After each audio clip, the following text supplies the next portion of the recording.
جو چوکوں میں کھڑا ہوتا ہے نا عورتوں کو تاڑتا ہے, وہ یزید کے طریقے پہ عمل کرتا ہے. امام حسین کا ایک پیغام آج اپنانا بڑا ضروری ہے.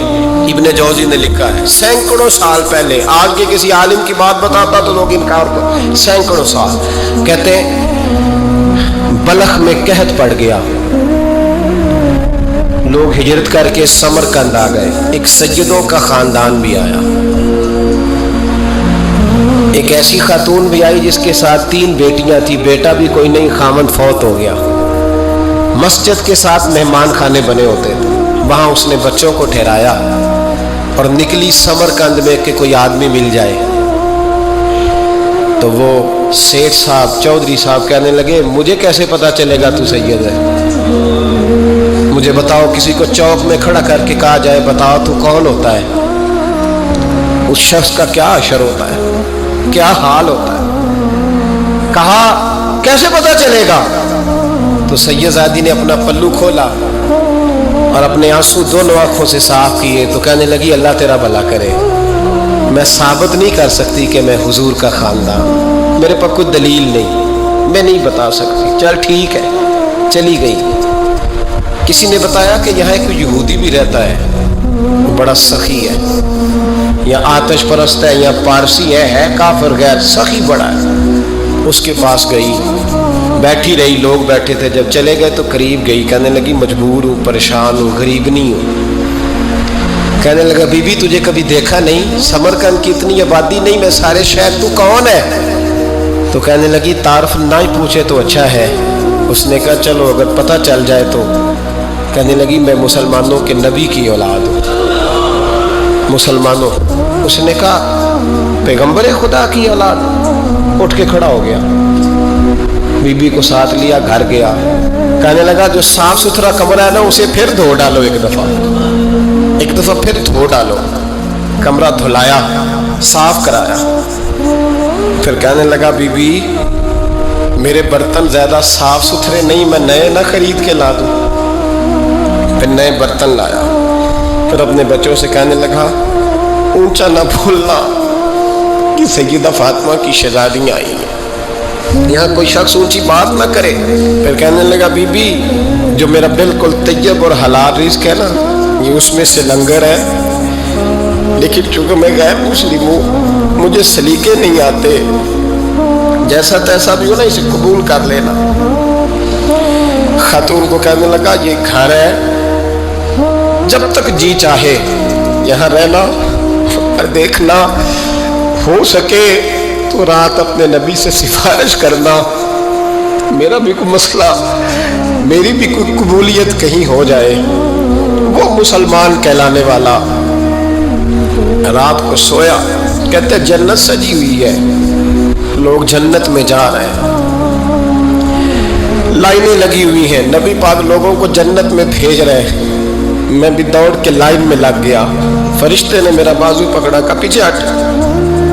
تو میں دوڑ کے حضور کی بارگاہ میں گیا, میں حضور سارے جنت میں جا رہے ہیں کہ مجھے نہیں جانے دیتا. تو نبی پاک نے فرمایا تو کون ہے؟ کہ یا رسول اللہ میں مسلمان ہوں. کہتے حضور مجھ سے فرمانے لگے کوئی دلیل ہے تیرے پاس, دلیل ہے کوئی تیرے پاس؟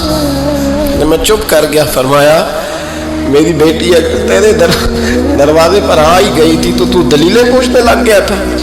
میں جا دوڑ جا. سویرے آنکھ کھلی تو گلیوں میں ڈھونڈتا پھرتا ہے, تلاش کرتا پھرتا ہے, کونے کونے میں جاتا ہے وہ سادات کا گھرانہ کہاں گیا. ڈھونڈتے ڈھونڈتے اس غیر مسلم کے دروازے پہ جا کے پہچان لیا. تو کہنے لگا خدا کا واسطہ جو تو نے نوکری کی ہے نا ان کی مجھ سے 11 گنا لے لے, یہ سادات کا گھر مجھے دے دے. تو کہنے لگا کل تو آتا تو شاید بات اور ہوتی, آج بات اور ہے. اس نے کہا مہربانی کر. کہا نہیں کل تو آتا تو معاملہ اور تھا, آج معاملہ آج اور ہے, رنگ بدل گیا ہے, حالات تبدیل ہو گئے ہیں, اب تو دیکھ تاک کے آیا, جا دوڑ جا. کہنے لگا نہیں مہربانی کر دے دے, تو غیر مسلم میں تیرا کیا تعلق؟ کہنے لگا چپ کر, غیر مسلم میں کل تک تھا, کل سے سجدوں سے پیار کیا ہے تو میرے حالات سنور گئے ہیں. وہ جو نظارے تو نے رات خواب میں دیکھے ہیں میں نے جاگتی آنکھوں سے دیکھے ہیں. میں نے جاگتی آنکھوں سے، اور تو نے کسی مفتی پیر عالم کے ہاتھ پہ کلمہ پڑھا ہے، میں نے رات محمد عربی کے ہاتھ پہ کلمہ پڑھا۔ حضرت عمر جب نعرہ لگاتے نا تو کیسر و کسرا کانپتے، سفیر آتے روم کے ملنے کے لیے تو کہتے جاؤ عمر نفل پڑھ رہے ہیں، ٹائم کوئی نہیں۔ ایک دن اندر میٹنگ ہو رہی تھی، حضرت عمر میٹنگ میں بیٹھے تھے، آپ کے بیٹے ملنے آئے عبداللہ ابن عمر، ابا جی اندر آ جاؤ، فرمایا دروازے پہ کھڑا ہو، میں ضروری بات کر رہا ہوں، اندر نہ آنا۔ جناب عبداللہ ابن عمر کہتے ہیں میں دروازے پہ کھڑا ہو گیا، تھوڑی دیر گزری تو امام حسین بھی آ گئے۔ ایک حدیث میں ایک روایت میں امام حسن کا لفظ بھی ہے، امام حسین آئے، آ کے عبداللہ ابن عمر سے کہنے لگے عمر فاروق اندر ہے؟ تو کہا وہ اندر تو ہے۔ تو کہا آپ کیوں دروازے پہ کھڑے؟ کہنے لگے ابا جی نے کہا ہے یہاں انتظار کرو، میں کوئی ضروری بات کر رہا ہوں، لیکن شہزادے میرے لیے کہا ہے، میرے لیے آپ جانا چاہیں تو چلے جائیں۔ امام حسین کہنے لگے امیر المومنین کوئی بات کر رہے ہوں گے، میں ظہر کے وقت مسجد میں مل لوں گا، ظہر کا ٹائم آئے گا نا تو میں مسجد میں مل لوں گا۔ یہ کہہ کے چلے گئے۔ حضرت عمر باہر آئے تو حضرت عبداللہ ابن عمر سے کہا کہ کوئی آیا تو نہیں؟ عرض کی حضور حسین ابن علی آئے، حسین ابن علی۔ تو کہا اندر کیوں نہیں بھیجا؟ کہا میں نے کہا تھا بے شک چلے جائیں، لیکن وہ کہہ رہے تھے کہ میں ظہر کے وقت مسجد میں مل لوں گا۔ تو سیدنا عمر فاروق فرمانے لگے عبداللہ تجھے تیری مار ہوئے، حسین کو کیوں واپس بھیجا؟ پھر عمر دنیا داروں کے سامنے ڈٹنا، کھڑا ہونا عمر پہ ختم ہے، لیکن جو اندر کی بات ہے نا، روح کی، جو عقیدت کی بات ہے، جو وفا کا رشتہ ہے، اس کو کون سمجھے؟ یہ جو روح کی مجبوریاں ہیں، یہ جو وفا کی مجبوریاں ہیں، اسے لوگ کیا سمجھیں؟ انہیں کیا پتا کہ مرشد کے بیٹے کے پیر چومنے میں حسن کیا ہوتا ہے؟ انہیں کیا پتا کہ جب استاد کا بیٹا گھر میں آتا ہے تو دل کرتا ہے مکان بیچ کے اسے دے دیں، اس کے باپ کی نیکیاں بڑی ہیں۔ جناب عمر فاروق دوڑے گئے، امام حسین کے دروازے پہ دستک دی، امام حسین باہر رکھا، شہزادے یار ملنے آئے تھے، بغیر ملے کیوں آ گئے؟ عرض کی کہ آپ مصروف تھے، آپ کے اپنے بیٹے بھی دروازے پہ کھڑے تھے تو میں واپس آ گیا۔ امام حسین کہتے عمر جذبات میں آ گئے، سر سے پگڑی گر گئی، کہنے لگے حسین میرے بیٹے کا اور حسین کا کیا مقابلہ؟ کیا اس کی ماں کا نام فاطمہ الزہرا ہے؟ کیا اس کی نانی کا نام خدیجہ الکبریٰ ہے؟ کیا اس کے نانے کا نام محمد مصطفیٰ ہے؟ اور پھر سر سے پکڑی اتری تھی، اپنے بال زور سے پکڑ لیے، کہنے لگے حسین میں نا مکے میں اونٹ چرایا کرتا تھا اور ڈنڈوں سے مار کھاتا تھا اپنے باپ سے، یہ جو آج ساری دنیا میں عمر کے نعرے لگتے ہیں یہ تیرے نانے کا صدقہ ہے۔ شہزادے میری وفا اور میری وفا میں جب تیرا دل کرے نا دوڑ کے آ جایا کر۔ عمر تو لوگ ایک دن امام حسین نے آ کے نا جناب فاروق اعظم سے کہا، خطبہ دے رہے تھے، بچوں کی طبیعت شروع میں پتہ نہیں کیا بات آئی امام حسین کے دل میں، کہنے لگے عمر نیچے اترو، یہ میرے نانا کا ممبر ہے۔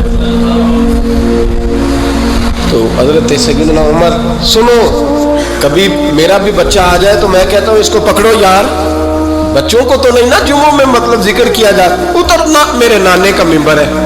جناب عمر اتر کے نیچے کھڑے ہو گئے تو کہا جا کے اپنے نانے کے ممبر پہ بیٹھ۔ تو حضرت عمر رو پڑے، کہنے لگے شہزادے میرے نانے کا ممبر ہی کوئی نہیں ہے ہی نہیں، یہ ممبر یہ مصلی یہ تیرے نانے کی شان ہے، میرے نانے کا کوئی ممبر نہیں، تیرے ہی نانے کا ممبر ہے۔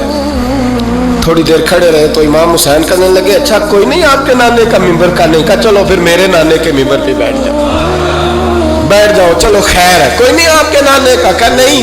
تو کہا کوئی نہیں پھر میرے نانے کے۔ جب حضرت عمر بیٹھے تو بڑا شاندار جملہ کہا، فرمانے لگے میں ممبر پر مرضی سے نہیں بیٹھا تھا، مجھے ابو بکر نے بٹھایا تھا، اور پھر حسین کے کہنے پہ میں اترا ہوں، اب مجھے حسین نے بٹھایا ہے، اب کسی کی جرت ہے تو عمر کو اتار کے دکھائے، اب میں حسین کا تیری نسل پاک میں۔ یار کتنی بے شرمی کی بات ہے، لوگ امام حسین کو باغی کہیں۔ وہ حضرت